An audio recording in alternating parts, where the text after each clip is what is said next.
Good morning student.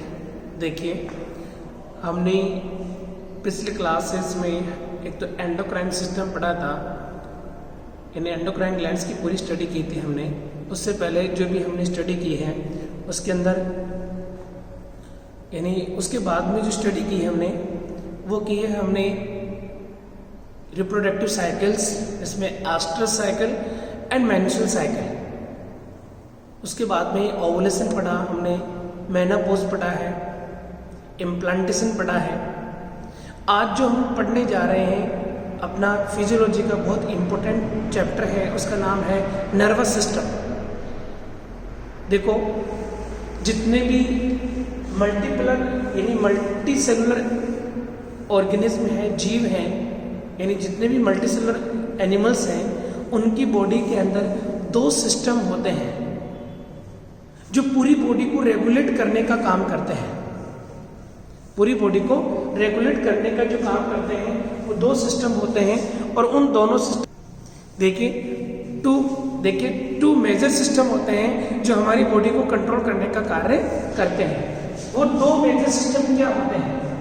एक तो होता है एंडोक्राइन सिस्टम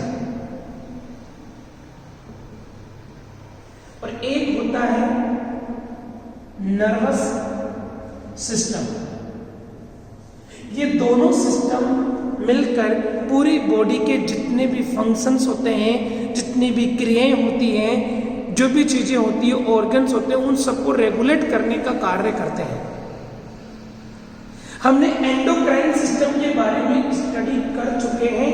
टोटल एंडोक्राइन के अंदर डक्टलेस ग्लैंड आती है, और उन डक्टलेस ग्लैंड के अंदर जैसे pituitary gland, thyroid gland, parathyroid gland, ठीक है, adrenal gland, thymus gland, pineal gland, ovary और टेस्टिस, ठीक है, पैनक्रियास, इन सभी के बारे में हमने डिटेल से स्टडी कर चुके हैं, ठीक है। और ये डिटेल से, ठीक है, हमने एंडोक्राइन सिस्टम की तो स्टडी कर चुके हैं। अब हम जो पढ़ने जा रहे हैं वो है नर्वस सिस्टम। ये देखो, ये दोनों एक सिक्के के दो पहलू हैं, एक के बिना दूसरे का वजूद नहीं है। एक अगर सिस्टम खराब हो जाएगा दूसरा सिस्टम अच्छी तरह वर्क नहीं कर पाएगा। इन दोनों सिस्टम का प्रेजेंट होना हमारी बॉडी में मस्ट है, अनिवार्य है।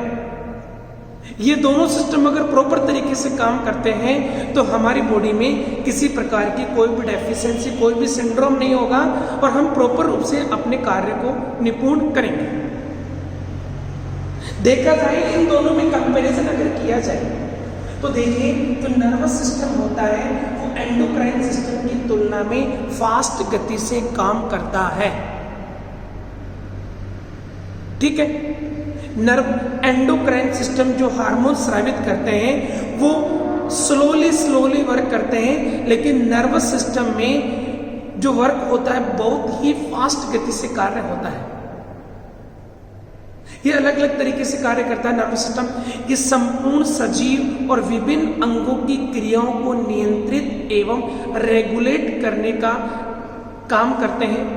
पेशीय संकुचन को कंट्रोल करने का काम करते हैं। हार्ट एक्शन को काम करने का, रेगुलेट करने का काम करते हैं। मेटाबॉलिज्म को कंट्रोल करने का कार्य करते हैं।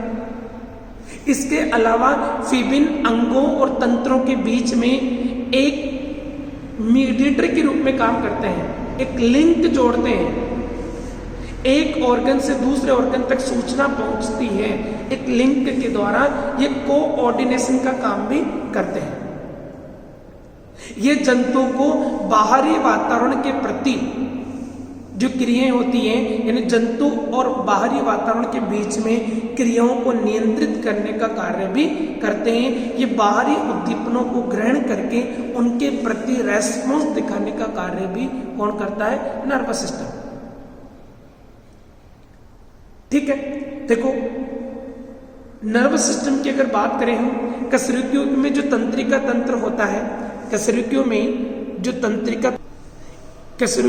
तंत्रिका तंत्र होता है उसके अंदर देखो ब्रेन एंड स्पाइनल कॉर्ड आते हैं। हमारे में ब्रेन है और पीछे जो एक तंतुनुमा संरचना निकली हुई है उसे हम क्या बोलते हैं? स्पाइनल कॉर्ड, मेरु रज्जु। क्या बोलते हैं इसको? मेरु रज्जु। ठीक है। और तंत्रिका तंत्र की संरचनात्मक एवं कार्यात्मक जो इकाई होती है उसे हम क्या बोलते हैं? न्यूरॉन। उसे हम किस नाम से डिनोट करते हैं? न्यूरॉन के नाम से जानते हैं। अतः किसी भी तंत्रिका तंत्र में निम्नलिखित घटक कार्य करते हैं। संवेदनांग, सेंसरी ऑर्गन्स। सेंसरी ऑर्गन्स के रूप में क्या होते हैं? जो सूचनाओं को ग्रहण करते हैं, जैसे बाहरी ज्ञानेंद्रिया, अंतः ज्ञानेंद्रिया, स्वाम्य ज्ञानेंद्रिया। जो बाहर से सूचनाओं को ग्रहण करती है वो ज्ञानेंद्रियां होती हैं। जैसे सेंसरी, इसमें देखो एक्सटीरियर रिसेप्टर, प्रोफिनो रिसेप्टर, एक होता है इंटेरो रिसेप्टर, बाहरी ज्ञानेंद्रिया, आंतरिक ज्ञानेंद्रिया। दूसरी जो घटक होता है वो होता है अपवाहक रचनाएं, यानी प्रतिक्रिया करने वाली वे रचनाएं, यानी तंत्रिका तंत्र के निर्देश के अनुसार कार्य करती है। इन्हें बोलते हैं इफेक्टर। इन्हें क्या बोलते हैं? इफेक्टर। एक तो सूचना को ग्रहण करने वाला, ये यहां पर पहुंचने वाला, एक यहां से उसकी क्रिया रेस्पॉन्स को यहां तक पहुंचाने वालों से बोलते हैं इफेक्टर। क्या बोलते हैं? इफेक्टर। एक होता है सूचना यानी कम्युनिकेशन सिस्टम, सूचना प्रसारण तंत्र। ये तीन घटक होते हैं नर्वस सिस्टम के, रिसेप्टर, इफेक्टर और कम्युनिकेशन सिस्टम। एक होता है कम्युनिकेशन सिस्टम। अब हम सबसे पहले जो बात करेंगे वो है अपने नर्वस सिस्टम के न्यूरॉन की स्ट्रक्चर कैसी होती है। तो न्यूरॉन के देखो स्ट्रक्चर की अगर बात करें हम, तंत्रिका तंत्र जिस इकाई के द्वारा बना होता है उसे हम न्यूरॉन कहते हैं। और न्यूरॉन में देखिए, न्यूरॉन की ऐसी स्ट्रक्चर होती है,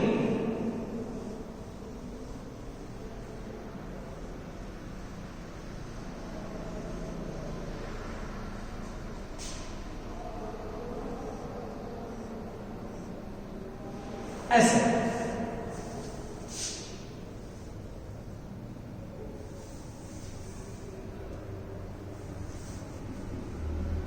ये इसकी स्ट्रक्चर होती है और इस स्ट्रक्चर के देखिए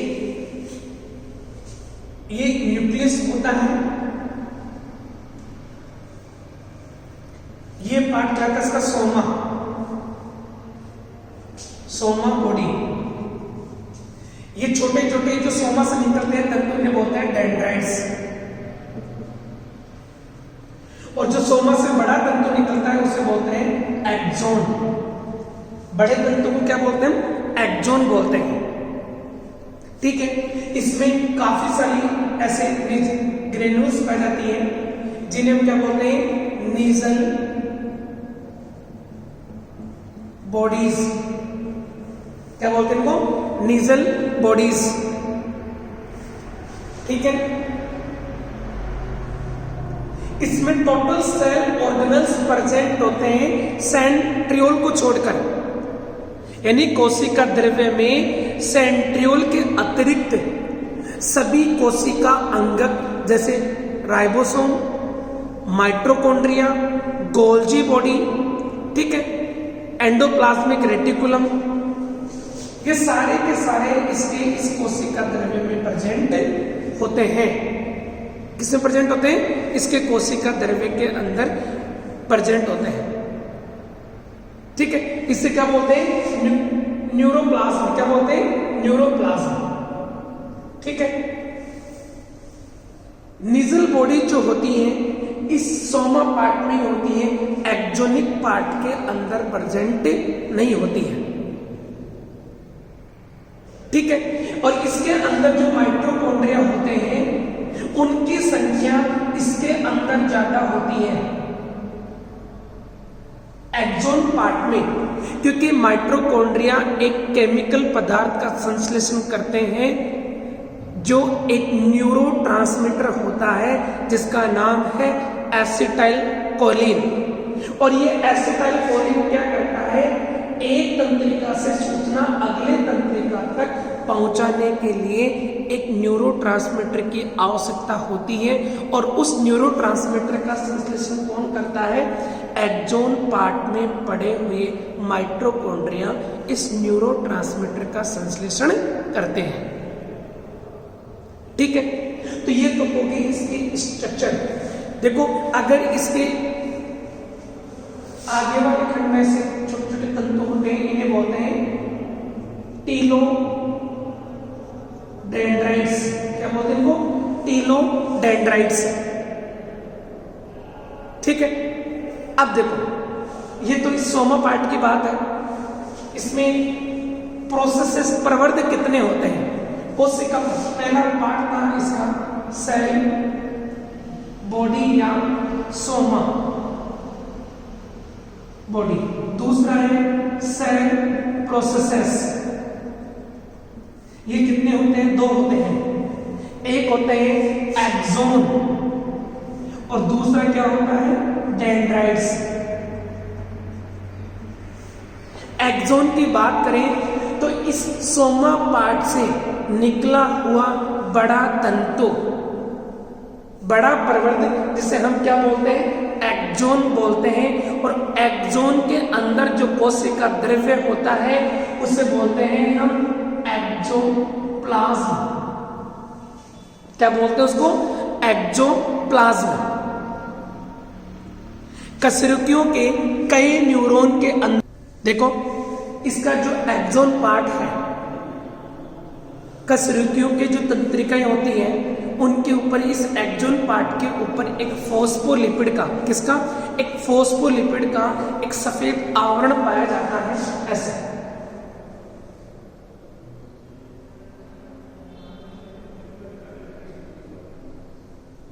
ऐसे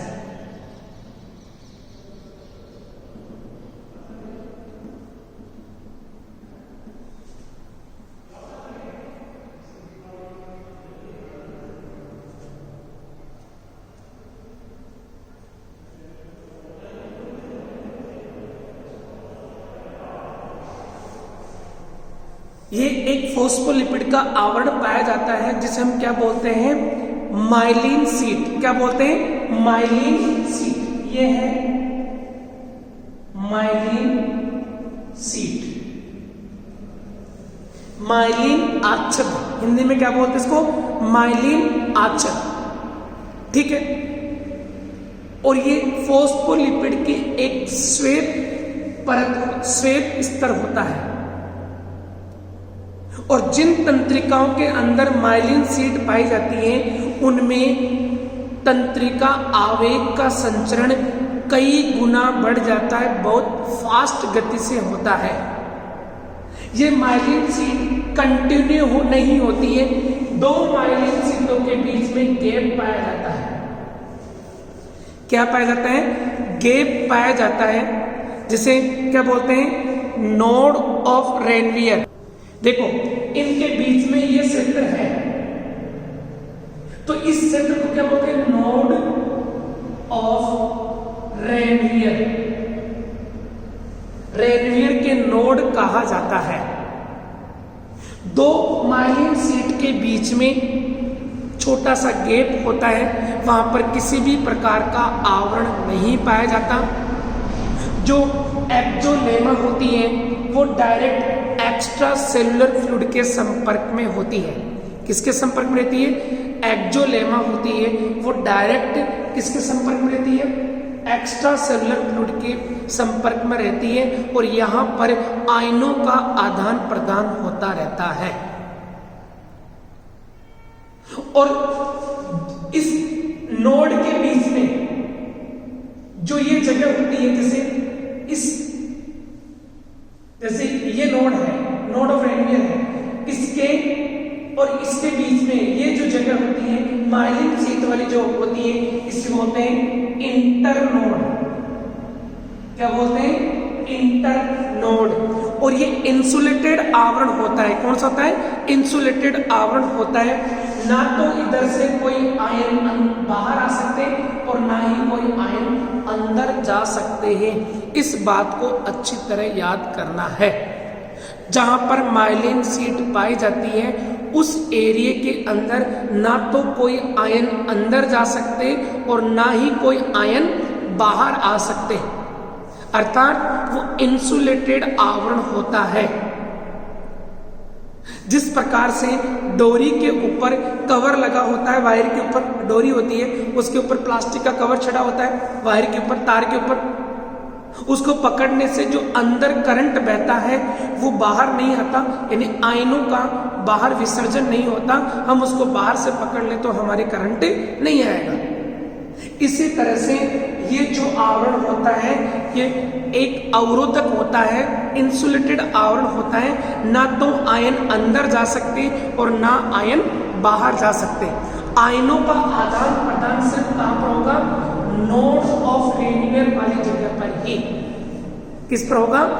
नोड ऑफ रेनवियर वाली जगह पर ही। अतः जिनके अंदर इस माइलिन शीट की क्या खास बात होती है, जिन तंत्रिकाओं में माइलिन शीट पाई जाती है उनमें ट्रांसमिशन बहुत तेज गति से होता है,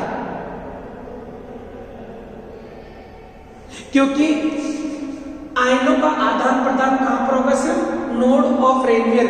अतः यहां पर होने के बाद में यहां पर होगा तो संचरण ऐसे उछल उछल कर जाएगा मेंढक की तरह। एक नोड से दूसरे नोड पर आवेग का संचरण होता है तो इसे हम बोलते हैं साल्टेटरी मूवमेंट, वल्गी चैनल, जो हम आगे इसकी कंप्लीट स्टडी करेंगे। तो जिनके अंदर माइलिन शीट पाई जाती है उन्हें माइलिनेटेड न्यूरॉन बोलते हैं, और जिनमें माइलिन शीट नहीं पाई जाती उन्हें नॉन माइलिनेटेड न्यूरॉन कहा जाता है। दूसरे आते हैं डेंड्राइट्स। सोमा पार्ट से छोटे छोटे तंतु काफी सारे निकले होते हैं, जिन्हें हम क्या बोलते हैं? डेंड्राइट्स कहते हैं। क्या बोलते हैं?